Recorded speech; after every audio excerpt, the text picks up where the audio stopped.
Bismillahirrahmanirrahim. Teman-teman yang dirahmati Allah Subhanahu wa taala, tadi kita membahas tentang harapan agar Allah Subhanahu wa taala selalu menjaga hati kita agar setiap saat kita bisa thiqah billah, bisa percaya dan yakin kepada Allah. Karena Allah satu-satunya pegangan kita. Kalau kita nggak berpegang kepada Allah, jangankan saat dikasih ujian, dikasih nikmat aja bisa oleng gitu kan. Apalagi dikasih ujian. Dikasih nikmat aja bentuk olengnya apa? Masih ngeluh. Udah dikasih nikmat, masih ngeluh. Apalagi dikasih ujian lebih, bukan ngeluh lagi, keluh kesah jadinya. Dan akhirnya berputus asa. Orang yang Allah jaga hatinya dalam keadaan senang dan susah, salah satu contohnya adalah orang yang yunfiquna fis sarra'i wad dharra, orang yang bisa tetap beramal soleh, tetap berinfak, bisa tetap bantu orang bahkan ketika dia dalam keadaan dharra, dalam keadaan susah. Yang kadang-kadang ngebantu orang itu beresiko buat dia sendiri. Dia sendiri lagi butuh bantuan, tapi dia juga malah bantu orang lain. Selama yang dia lakuin ini tidak menzalimi hak orang-orang yang menjadi tanggungannya. Ini penting catatannya di sini nih. Jangan sampai kita menjadikan narasi ini sebagai dalil bantu orang walaupun kita dalam keadaan butuh. Kalau kita sendiri sih nggak masalah. Tapi kalau yang butuh ini adalah keluarga, maka kita harus bermusyawarah dengan keluarga kita. Mereka punya hak untuk menentukan ya atau tidak. Kalaupun tidak, kita nggak boleh menjudge mereka tidak soleha. Misalnya seorang suami lagi punya hutang. Hutang itu kan tanggungan bersama kan? Karena nanti kalau datang debt collector, kalau ada tagihan yang akan menanggung gelisah, takut, terancam, nggak nyaman itu bukan cuman suami, tapi juga istri ngerasain gak nyamannya didatengin orang yang lagi hutang tuh gak nyaman. Sehingga kalau nanti ada yang harus dijual dari aset kita, kan itu bagian dari hak istri juga. Kalau perabotan rumah ada yang harus dijual, kan itu jangan-jangan itu alat senamnya istri misalnya kan ya. Jadi dia tetap menanggung konsekuensi dari resiko berhutang gitu kan. Sehingga kalau misalnya kita lagi punya hutang, terus kita mau bantu orang yang juga punya hutang, cuman dia kayak darurat banget. Kalau yang diambil itu dari bagian kita, gak apa-apa. Kita yang nanggung konsekuensinya. Tapi kalau yang diambil itu adalah bagian keluarga, gak boleh sembarangan. Mah, kan kata Ustadz juga, yunfikuna fid dharra, berinfak dalam keadaan susah. Orang-orang Ansar, yu'thiruna ala anfusihim, walau kana bihim khasasah. Kita ngeluarin dalil itu fasih, tapi ternyata salah tempat. Dalilnya nggak diragukan kesahihannya, ayatnya jelas.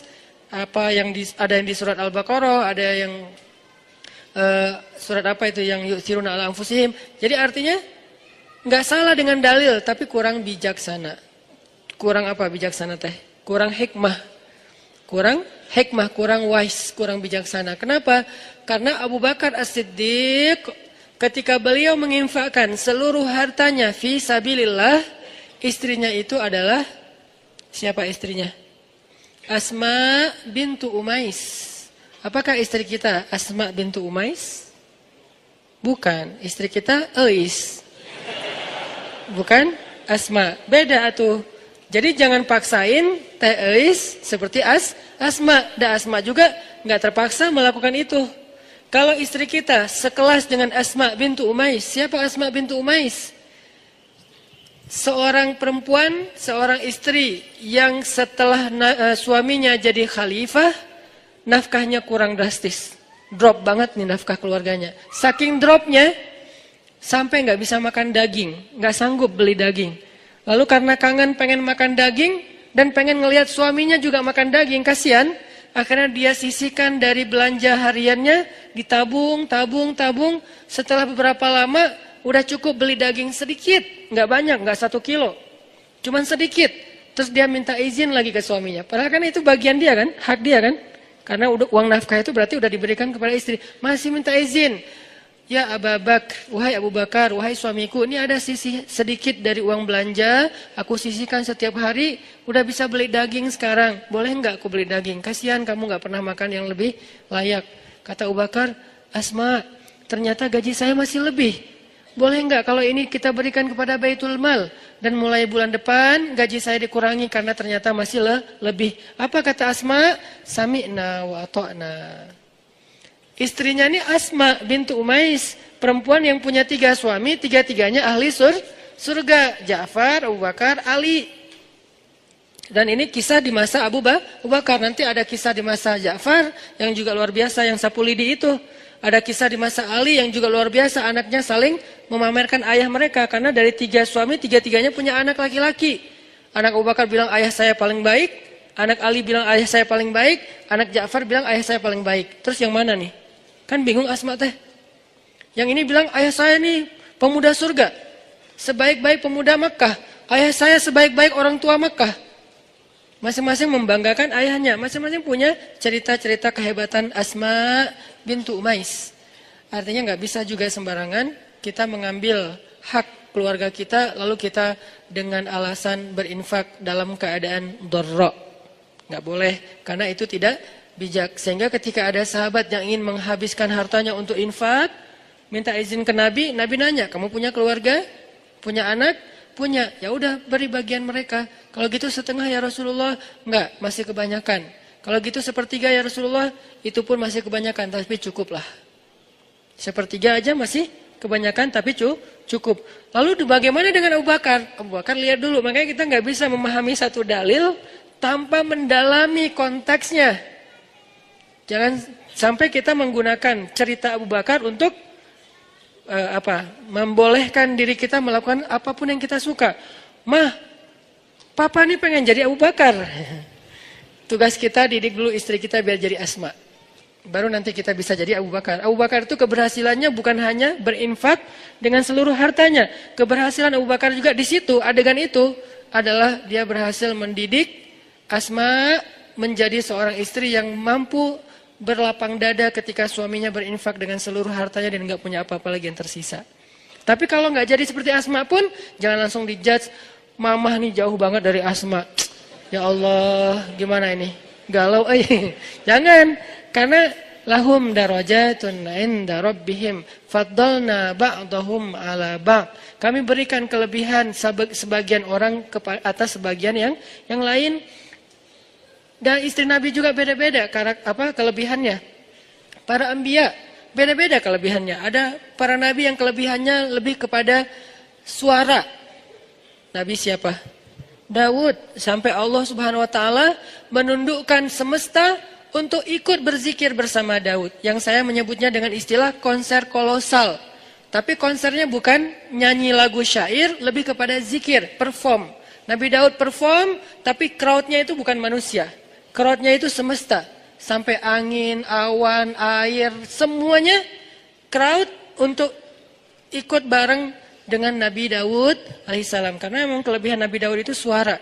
Dan beliau punya 70 macam suara.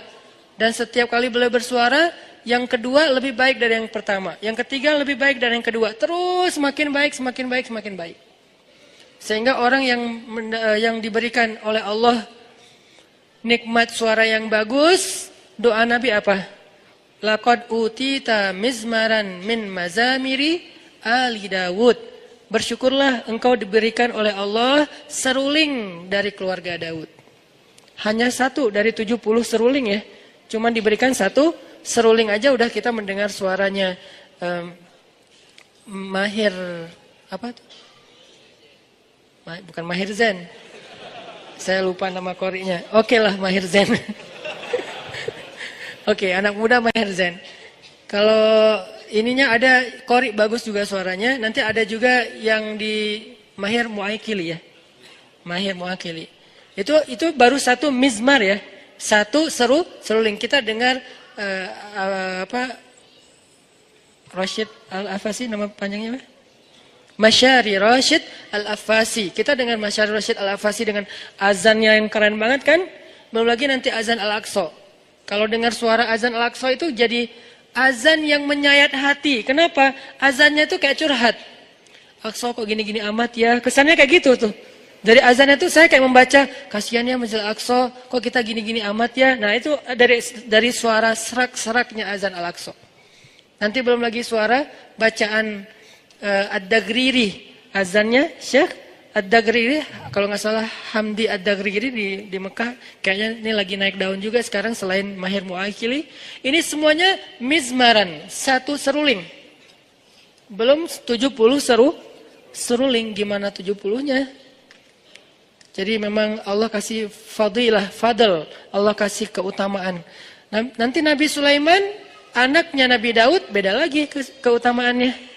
Kalau Nabi Daud keutamaannya di suara, Nabi Daud keutamaannya di tenaga fisiknya sampai Allah lunakkan besi di tangan Nabi Daud. Kalau Nabi Sulaiman, Allah lunakkan Allah tundukkan bukan besi, bukan semesta, tapi jin. Jinnya pun bukan jin yang hanya jin beriman, bahkan jin yang tidak beriman pun tunduk. Syaitan namanya. Kalau jin beriman kan jin doang ya. Kalau jin yang tidak beriman, syaitan. Syaitan aja tunduk. Kenapa? Takut sama Nabi Sulaiman. Kami tundukkan angin. Ini fadlnya Nabi Sulaiman. Nanti Nabi siapa lagi misalnya? Nabi Musa. Allah kasih fadl tersendiri berbeda dengan saudaranya Harun. Harun fadlnya lisan. Musa fadlnya kegagahannya, kekuatan azamnya, kekuatan fisiknya.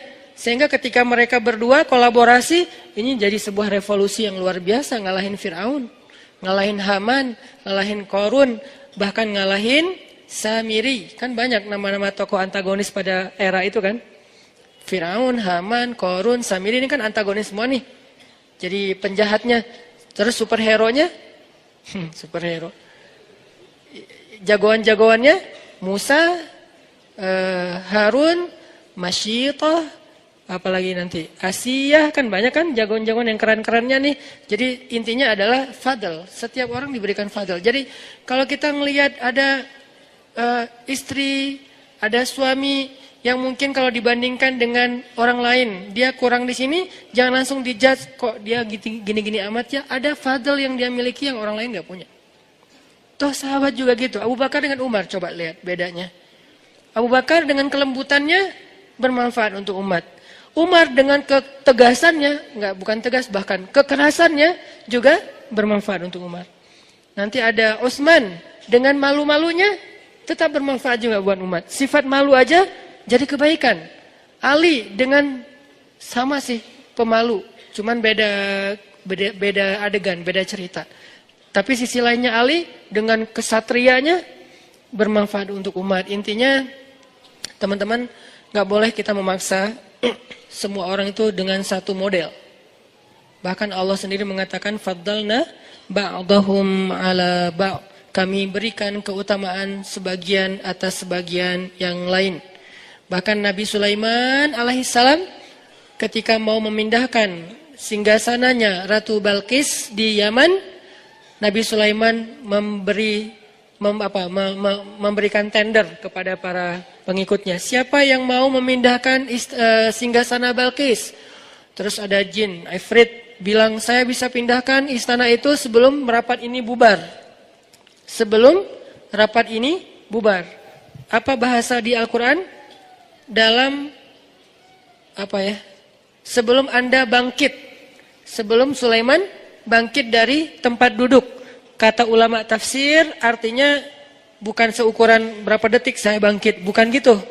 Menurut sebagian besar jumhur ulama tafsir, arti bangkit dari tempat duduk itu sebelum rapat beres, kurang lebih 1 jam.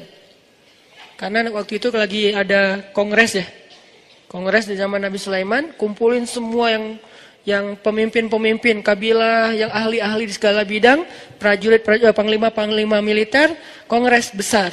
Salah satu agendanya adalah membahas tentang masalah kerajaan Saba dengan Ratu Balqisnya.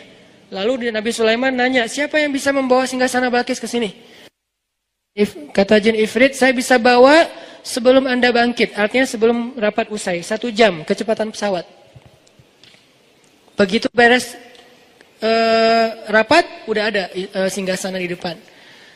Nabi Sulaiman bilang, ini kelamaan, ada yang bisa lebih cepat? Lalu berdirilah seorang hamba yang solih. Disebutkan nggak namanya di ayat itu? Nggak disebutkan. Kenapa? Bukan itu intinya. Yang Allah mau sampaikan kepada kita, banyak orang yang Allah berikan kelebihan tapi nggak terkenal. Banyak orang yang Allah berikan kelebihan tapi dia mungkin nggak dalam segala hal, dalam satu hal aja. Cuman bagian itu doang dia lebih, bagian yang lain Nabi Sulaiman lebih. Sehingga dia mengatakan, saya bisa membawa istana Balkis dalam satu kedip mata. Kedip mata itu bukan udah ada, bukan.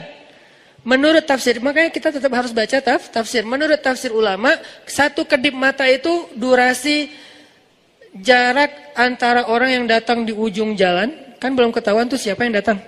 Mantan kita atau mantan teman kita. Terus siapa sih? Kayak asa kenal gitu kan ya. Nah, kira-kira dari ujung, atau nggak usah ujung jalan deh, dari pintu masjid, di bawah tangga masjid, itu kan belum jelas kan siapa kan? Sampai dia ada dengan jarak yang kita bisa kenal wajahnya. Kira-kira jalannya berapa menit? Kurang lebih 10 menit, itulah waktu yang diminta oleh hamba yang solih. Dari arti sekejap mata, dari pandangan yang nggak jelas menjadi jelas musafir yang baru datang. Itu kafilah dagang siapa? Siapa orang yang paling depan? Siapa yang naik onta itu? Sampai jelas. Berarti dari awalnya kelihatan setitik orang sampai menjadi jelas kurang lebih 10 menit, setengah jam. Itulah waktu yang dia butuhkan. Lebih cepat daripada yang pertama. Maka Nabi Sulaiman pun memberikan kesempatan orang itu, dia berdoa saja kepada Allah. Bukan dia sakti mandraguna terus dia terbang bawain singgasana Balkis. Apaan nih? Kenapa nih? Enggak gitu sih. Itu mah dongeng ya. Dia hanya minta, ya Allah. Kenapa? Nih orang, nih pelajaran lain ya. Dia itu dikasih kesempatan oleh Allah Subhanahu wa taala, satu kesempatan berdoa. Dia itu dikasih satu kesempatan berdoa dan pasti Allah kabulkan. Dan kesempatan itu enggak pernah dia pakai kecuali saat itu. Ini sebagian ulama tafsir bilang kayak gini. Dia tuh dikasih kesempatan, sal tu'toh. Kamu minta satu hal, nanti akan aku kasih. Dia tunggu, dia nggak langsung, oh boleh ya Allah. Ya udah ya Allah, saya pengen nikah. Enggak, dia tahan diri, dia ikhtiar aja. Yang itu dia nggak pakai. Jadi kartu doa yang paling diijabah itu nggak dipakai buat kebutuhan pribadi dia. Untuk nikah kah, untuk dagang kah, untuk lulus kuliah kah, untuk apalah segala macam. Enggak, dia tunggu sampai yang paling penting baru dia pakai. Kapan paling penting? Ketika seorang pemimpin membutuhkan support dari dia. Siapa yang bisa support saya dalam dakwah? Siapa yang bisa support saya untuk ekspansi kekuasaan yang adil, yaitu kekuasaan agama Allah? Baru dia pakai, ya Nabi ya Allah, saya. Lalu dia angkat tangannya, dia bilang, ya Allah, tolonglah Sulaiman. Bawalah singgasana Balkis ke hadapannya, sehingga engkau akan tunjukkan kekuasaanmu supaya Balkis beriman. Langsung Allah bawa. Jadi dia pakai satu-satunya kesempatan dia berdoa, bukan ngedoain orang yang udah mutusin dia tanpa alasan. Ya Allah, dia jawab banget sih. Ini walaupun sebetulnya doa kita kan banyaknya kesempatannya. Ini artinya kalau sekali-kalinya kita dikasih kesempatan berdoa yang lain gak diijabah kecuali sekali, maka sebaik-baik orang yang menggunakan doa itu adalah untuk mendoakan kepemimpinan atau diberikan seorang pemimpin yang solih, pemimpin yang adil, pemimpin yang bisa menjadi khalifatullahi fil ard, menjadi wakil Allah di muka bumi. Arti wakil Allah itu menyebarkan agama Allah yang adil di muka bumi. Rahmatan lil alamin.